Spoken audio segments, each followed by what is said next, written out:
Assalamu alaikum wa rahmatullahi wa barakatuh. May peace and blessing be with you. Welcome again. Today in our program Point of View, we're going to discuss the issue of apathy versus activism. With me today, Brother Mustafa Howard, a Muslim preacher, an activist, and very active member of the society who's concerned about the well-being of the individuals, the communities, and the society at large, and how we Muslims can play a role in improving the society around us in all aspects. Brother Mustafa, it's good to be with you again. Jazakallah khair. The issue of apathy versus activism. This is something dear to you, and you are concerned about it a lot. Would you elaborate a little bit about this issue and explain to us what apathy is and how it plays a role in pulling back our society? Mm-hmm. Well, apathy, I mean, just I guess the basic definition is when human beings are in a state in which they really do not respond to the stimulus that we receive. We don't respond to the news we hear and the things that we see happening around us. And it's kind of a universal condition. Muslims are largely apathetic. Non-Muslims are largely apathetic. We have political apathy, economic apathy, social apathy. So it plays a part for any people who are trying to help motivate and stimulate movement and activity among people. Apathy is a common concern that we're always talking about and thinking about. Well, there are some relevant issues, really relevant facts about economics, social issues, and ecological system issues that are really relevant to our life. Mm-hmm. Would you elaborate on some of this? Yeah, absolutely. I mean, as Muslims, we're also part of all the human systems, and I think that sometimes, we really don't think about this. We tend to separate religion from, the rest of life, and this is not a reality. I mean, Islam very much incorporates all aspects of human existence. It is all our concern, and we are a part of human society. It is an interesting point you bring up here, right here, that Islam is about life on this earth before life in the hereafter, really. Yes. This life is a mean to achieve success in the hereafter. Our performance on this earth determines the quality of life in the hereafter. In fact, the Quran says, رَبَّنَا آتِنَا فِي الدُّنْيَا حَسَنَةً وَفِي الْآخِرَةِ حَسَنَةً. And he puts the dunya, the worldly life, ahead of the hereafter. Mm-hmm. And we ask God to give us good life in here. What kind of good life, how Islam can define the good life? Many people are not so clear about this. Yeah. Inshallah, I will start with discussing some of the facts that we know about our current situation as human civilization, and then some kind of startling and disturbing forecasts that pertain to environmental issues and economic issues. Okay. Environmentally, we know that there's so much talk about global warming or climate change. Internationally, there are thousands of scientists and researchers that agree that we are not only experiencing, changes in our climate, the melting of polar ice and so on and so forth, the changes in weather, changes in weather patterns, but also that the average global temperature is rising. And the vast majority of these scientists and researchers believe that this is directly related to, what's, our carbon footprint and our use of fossil fuels that we've been you know, for a couple of hundred years, but really since we started with you know, the combustible engine has really increased, and that's been in the, you know, 100 years, slightly over 100 years. So that's one major issue, and there are politically certain well-funded organizations who are out to propagate that this is a falsehood. These are people that actually represent corporate business interests, and they are very well paid to propagandize that either that climate change is not happening. They tried to deny that until they recently they're more onto well, it's happening, but it's not as a result of the way we conduct business. So Not the result of our mischief, basically. Absolutely, you know. So you have this industry known as, you know, climate change denial. Now, other issues are deforestation. You know, life on land is so dependent on trees. You know, trees filter the air that we breathe. They supply our food. They, very importantly, they hold our soil. It's not really thought about, you know, how significant dirt is. But in fact, you know, the fertile land we're able to plant crops, you know, what we call the topsoil is just really the top few inches of That's dirt true. The fertile soil is that are capable of supporting crops. very thin layer. And so like in Brazil and other places around the Amazon where there is very rapid deforestation, then you have issues that then when you know, the land has been cleared of trees, and then when rains come, basically it washes the topsoil out into the river and then out to the ocean, and it's gone. I mean, you can't go collect it and bring it back. And if we want to understand, you know, how drastic things can get when you run out of trees, you know, we can look at Easter Island. Okay, it's a very interesting place. I don't know if you remember what Easter Island is, but it's that island that has those stone heads standing all around. Yeah. Well, they have the stone heads, but there are two things missing from that island: human beings and trees. And trees. Basically, life. Life is gone from there. And what's believed is that they did basically annihilate themselves by using up their trees. So now within, you know, the coming next just, you know, a couple of decades, 2 or 3 decades, it's estimated that, you know, we will have gone through the remaining forest that we have, and we've already wiped out, you know, huge percentages. But we're looking at, within the next 3 decades, maybe wiping out another 40% of the forests on Earth. And forests also, I mean, they're the habitat for wildlife. And they are also a source of medicine. There are, you know, so many drugs, cancer drugs, and so, I mean, so many other things that we Depend on the forest. depend on, and we discover Yes. that these various things that are living in forests and in trees, that they benefit humanity in so many different ways. Oceanic life. Within, say, another 30 to 35 years, we're looking at a total, complete depletion of edible fish. Just completely wiped out. Amazing. The oceans are being, you know, overfished and ill-maintained. And that's been going on for some time, but as population increases.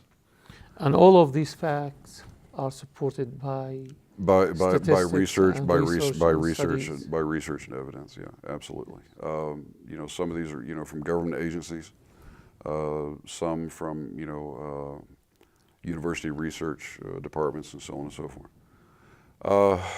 So oceanic life, you know, and this again, it's another one of those areas where you have the people who who have the concern and want to bring solutions.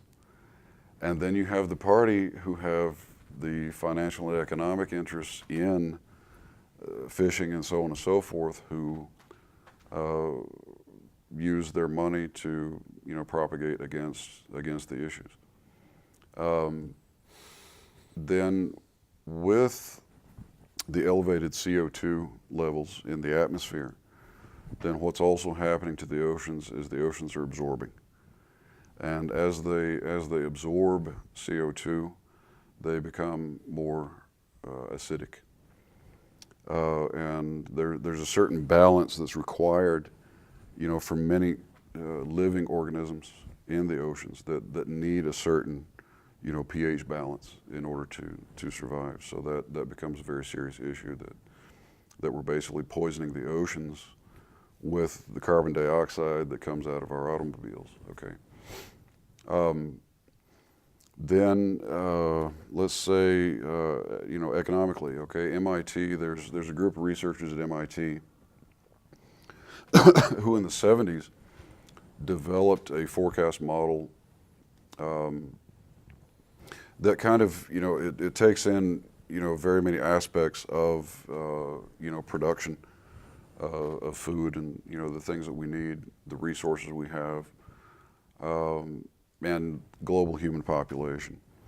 And until today, I mean, this has been more than 30 years, but until today, they're still sticking to the same forecast and the same model that by the year 2029, we're going to reach that point at which our global natural resources will cross a line with population growth, and we will start to see really, to me, it's like an entirely different system, where we're in a system now where we have plenty. Even though we're not meeting everybody's needs, there's still 25,000 human beings starving to death every day. But it's not for lack of resources, it's for mismanagement. But by 2029, that's going to be a different issue. It's going to be an issue where we have shortage of resources for the population that is projected to exist at that time. So I mean, these are very serious matters that you're talking about, affecting the future of humanity, and even if we don't think in terms of like mass extinction or something very drastic like that, but are going to change drastically how human beings live. So there's definitely a need for all human beings, Muslims, not Muslims, to confront these issues and not hide from it, not deny it, not run away from it, not forget about it, but to actually grapple with it. And for a lot of people that's difficult. One of the aspects of apathy, if we think psychologically about the psychology of human beings, is that some of these matters are frightening. But it actually is, some of the things that we see and some of the things that we hear about are frightening. And, as human beings, we have to not really run away from that. We need to confront it. Sure. and grapple with it and hold society responsible. Our political leaders, our governments and our corporations. Sure. We as a people have to remember that when I leave my children behind me, and I leave all of the problems that I ignored through my life, and they will have to deal with it. So what some of the causes of apathy? Well, apathy, it can be, it can be fear. It can be lack of knowledge or lack of information. But I think it's more probably the constant bombardment that we get with bad news. That has a very drastic psychological effect on us, and then also our mode of life, and that's where the activism comes in. We don't have an active mode of life. We have a distance mode of life where the issues are left to the experts. I see. But they're not dealing with it, and they're not going to, because most of the experts. So we are under the illusion there is somebody that who's somebody's going to deal with it. Yeah, somebody else will take care of it. And the reality is that a lot of these, you know, experts, I mean, the real experts, the researchers, are actually powerless. You know, I mean, I could be the greatest scientist in the world, but I can't change policy. I can't write law. Our governments are basically bought and paid for by corporate interests, and their interests are to maximize their profits, and they have shown over and over again that they will not address these issues. They will not do it. You talked previously and you mentioned Dr. Postman, Neil Postman. Would you please tell our viewers about him, who he is, and what kind of work he did? Professor Neil Postman, you know, was a very beautiful man. He passed away, you know, some years ago. Very interesting character. You know, he was an educator primarily, and actually had established a school in New York that was an experimental school that educated children in a entirely different, you know, philosophy from what most of our schools operate under these days. So education was a major issue to him. He was a social critic also, because he dealt with children, and he saw, number one, what they're being educated with, what they're being educated for, and what happens to children as they go through the education system into adulthood, and that gave him a perspective of kind of what our society is all about, which honestly, it's about money. About money.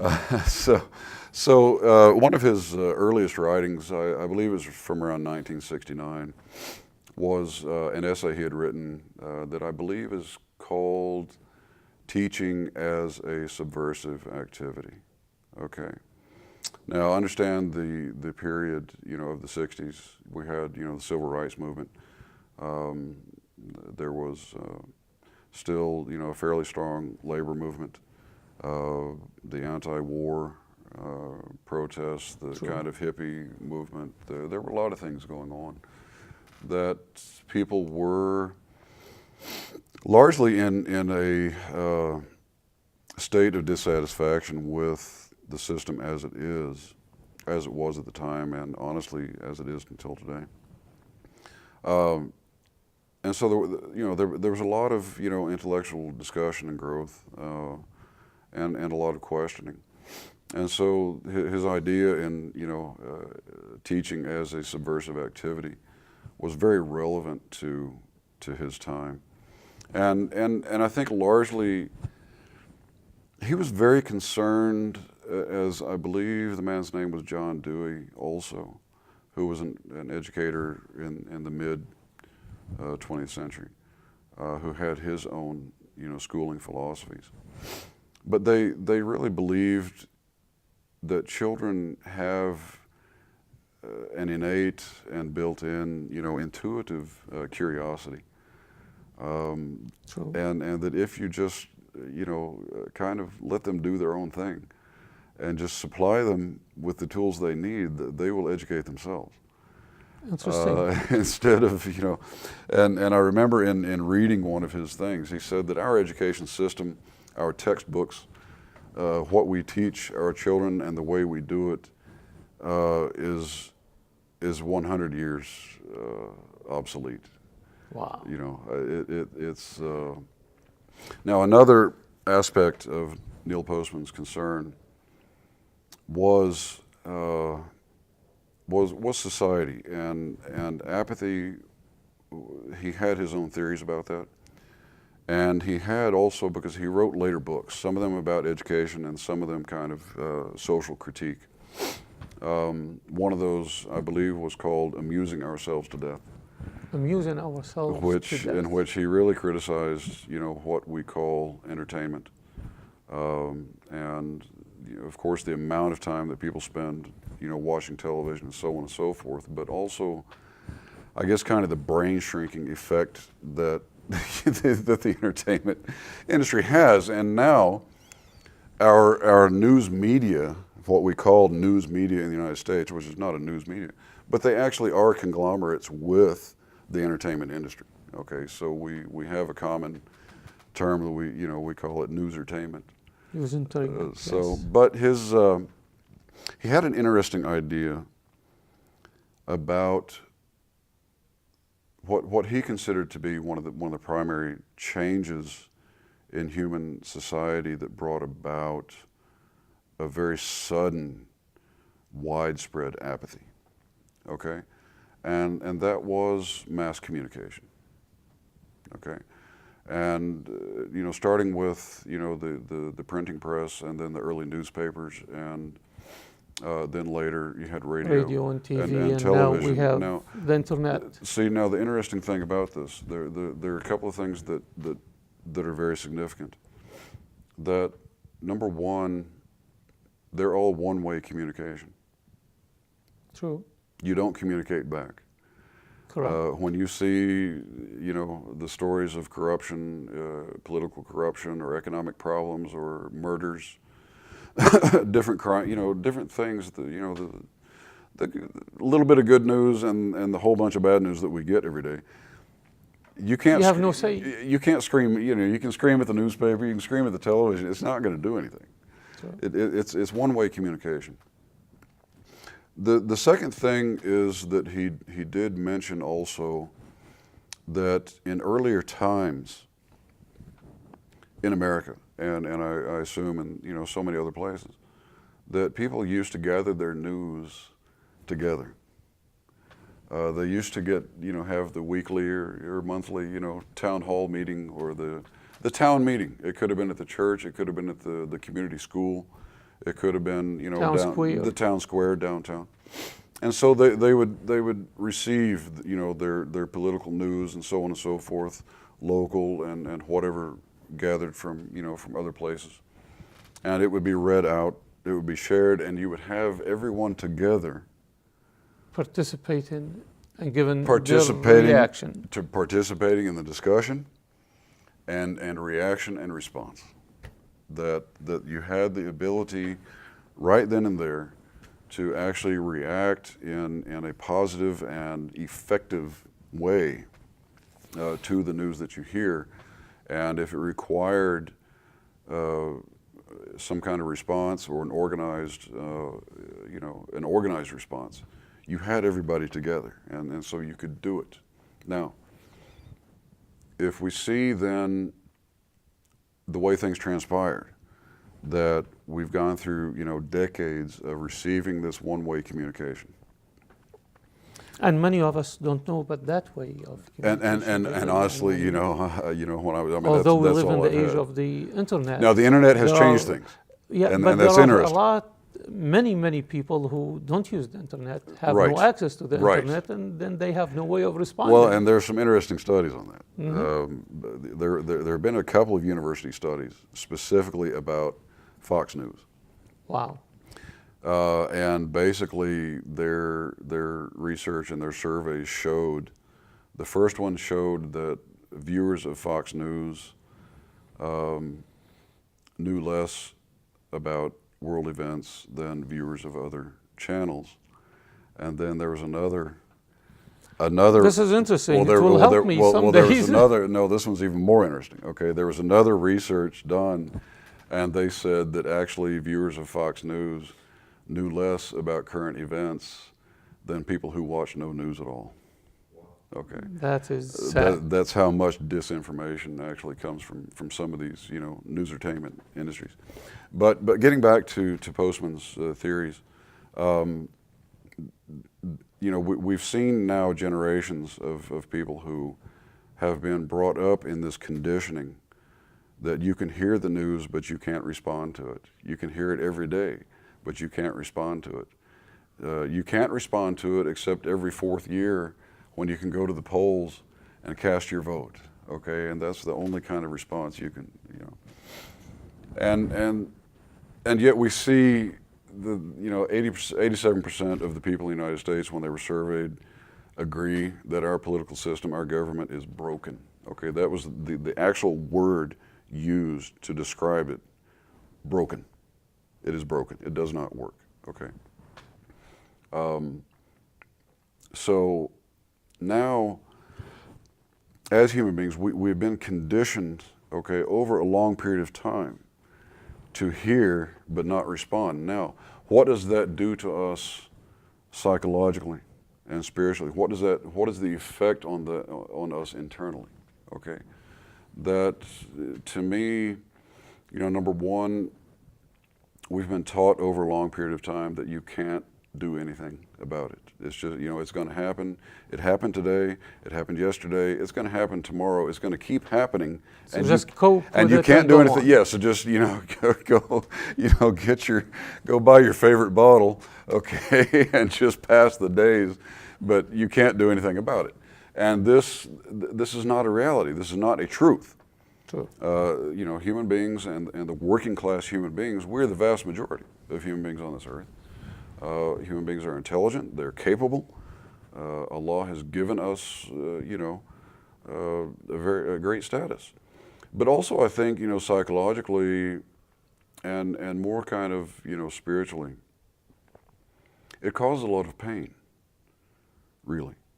You know, we see, you know, horrifying events happen and we become numb over time, where we no longer emotionally. Because we feel we are helpless.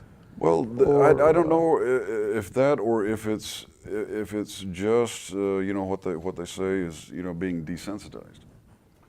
That when you're just repeatedly shown something, you know, initially it'll scare you, or it'll cause, you know, a reaction inside of you, but over time it doesn't. And that actually, that's the essence of apathy. I mean, that's what it is. Unfortunately. Yeah. Well, Brother Mustafa, let's end with this. What do you suggest? What do you think of the cure for the apathy? Yeah, yeah. What few Well, things? there are, you know, in Islam, I mean, we have spiritual measures that we can take. You know, the Prophet Muhammad, peace be upon him, has told us that the hearts become rusty, and the thing which cleans the heart is remembrance of death. And obviously, a person who will sit and spend some time reflecting and thinking, okay, someday soon I have to go to my grave, and then from my grave I have to go stand in front of Allah and be accounted for how I spent my life, okay? So one of the ways that we can help ourselves is to spend a significant amount of time reflecting on this. It doesn't work to think about it for 5 seconds. It works more to have our own little retreat, okay, to get away from A little seclusion. a little seclusion, you know, away from the, you know, the hustle and bustle, away from the phone, and even away from the family. Honestly, a little time ourselves with Allah and with our thoughts, with our reflections, to think about really what we're doing with our lives. There are other ways also to build more empathy as human beings.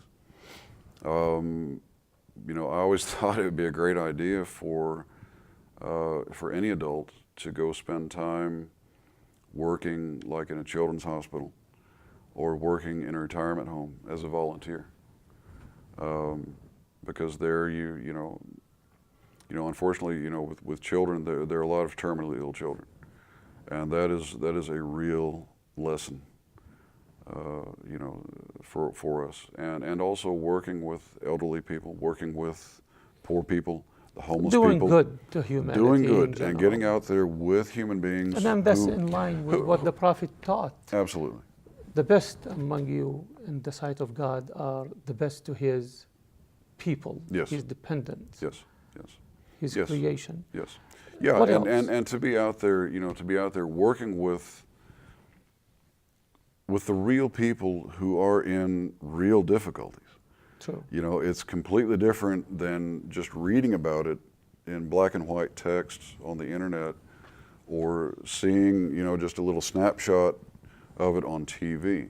But to be actually out there with those human beings who are in this suffering, okay, that is an entirely different experience. So Now, the seclusion and the reflection. yes, and volunteerism. involvement, as volunteers, in these, and then the other is just general activism, okay, just the idea that I need to get up off the couch, away from the TV, and out of the house, okay. And do something. Life is not what happens inside the home. That's very small. Life is out there in the world. Go be a part of it. Okay, there are so many, very beautiful organizations that honestly, for every major issue, there's at least one organization and usually several that you can get involved in. And when you make contact with these people, number one, you learn a lot. I mean, because someone who's been involved in a certain issue, if it's been for a number of years, okay, they have a stockpile of learning resources about that particular issue. Well, joining the organizations is a good thing, actually, but some might say there are so many people in these organizations that their morals, their ethics, their way of life is in conflict with mine. Mm-hmm. What do you tell these people? Well, I think that from firsthand experience, you would probably have a different viewpoint. In general, the people who are out there willing to commit themselves to working for the betterment of humanity, in general, they're very good people. But you can't really know that until you get out there firsthand. But then also you do have to be open-minded. You have to understand, that we are part of human civilization. We have certain norms and customs that we're used to, but the entire world is not that way. And we do have to learn those lessons, and we need, and that's actually very good for us. Find what's common between you and the others. Oh, absolutely. And build Well, on that. I mean, they're human. على البر والتقوى. They're human beings, and they're doing good. Okay, be with them. I mean, why not? And then if someone wants to think of it as a dawah opportunity, also that's another possibility. We can't make dawah sitting on the couch. True. we Or just coming to the masjid and seeing each other. But there's also, it's very interesting that you asked this question, because when Muslims kind of isolate themselves within their community, okay, and all I ever see, okay, I'm from Pakistan, and my family's from Pakistan, and I spend most of my time with them. And then if I ever get together with somebody else, they're also from Pakistan, or from Palestine, or from Egypt, or from Morocco, okay? If I stay within this very isolated, closed-in kind of community, then obviously I will have a very narrow view of the world outside. Correct. Okay? It's an extremely important lesson to get out and be a part of humanity. We can really learn so much. Especially we live in a dynamic society. We cannot be isolated. We're in a world of pluralism. Static, yes. Yes. But it's actually can be very valuable spiritual lessons for us, psychological, learning social intelligence and emotional intelligence. These are different. This is not like, so many Muslims are either businessmen or engineers. When you get them into a situation where they need to understand human beings, a lot of times they're not that good at it, because those are different sciences. The humanities and the study of humanity and being involved in humanity, that's a very different area. And The interesting thing about this is, and I've thought about this for several years, honestly, if you go to any 10-year-old child and ask them what is wrong with the world today, okay, usually by the time a child has reached the age of 10, they can give you an answer, okay? It will never be that they will tell you we don't have enough skyscrapers, we don't have enough bridges, we don't have enough automobiles, we don't have enough electronics. They will never tell you this. They will always say something that pertains to human beings. When you ask a child what's wrong with the world today, it will always be something that pertains to the shift of values and priorities, the inability of human beings to get along together, the neglect of, the impoverished people, children. You know, I mean, they have the I answers. witnessed that myself. I've seen that. Yeah. They have, if you ask them the questions. Yes. So, it really is very important for us to understand, okay, technology cannot solve people problems. People problems require social intelligence. It requires, it's a different field. And if we're going to address these issues, and if we're going to raise children who also can be a part of that, then we need also to kind of reculture ourselves. And the way to do that is to get out there and be open-minded and understand that, inshallah, one day you will be a contributor, but in the beginning you have a learning curve. You're going to come into contact with people who know what they're doing and they know their field. You've got to go into it with the attitude of being able to learn, what it is that they can teach you. But this is a very great cure. It can be seen honestly that those people who step out the door and get involved in, it does not have to be on a grand scale. No. This is actually a very important point. The idea of the expert, okay?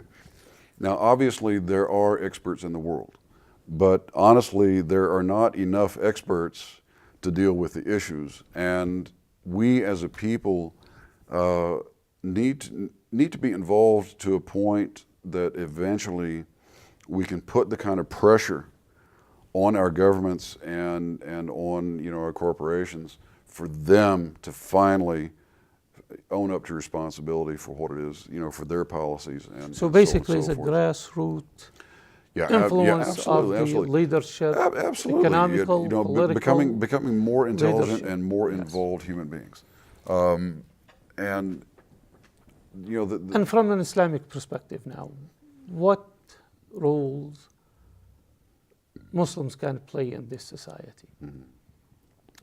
Well, we talked, in We have something to offer. We have solutions, actually. Our absolutely. religion I mean, Islam is the life religion, the religion of life. Really. Islam we is have huge. some solutions. Islam is So huge. how can we offer that? How we can Yeah. motivate our Muslim brothers and sisters to go out there and say, look, we have a solution to some of the problems we have, and come and explore it. Yes. How?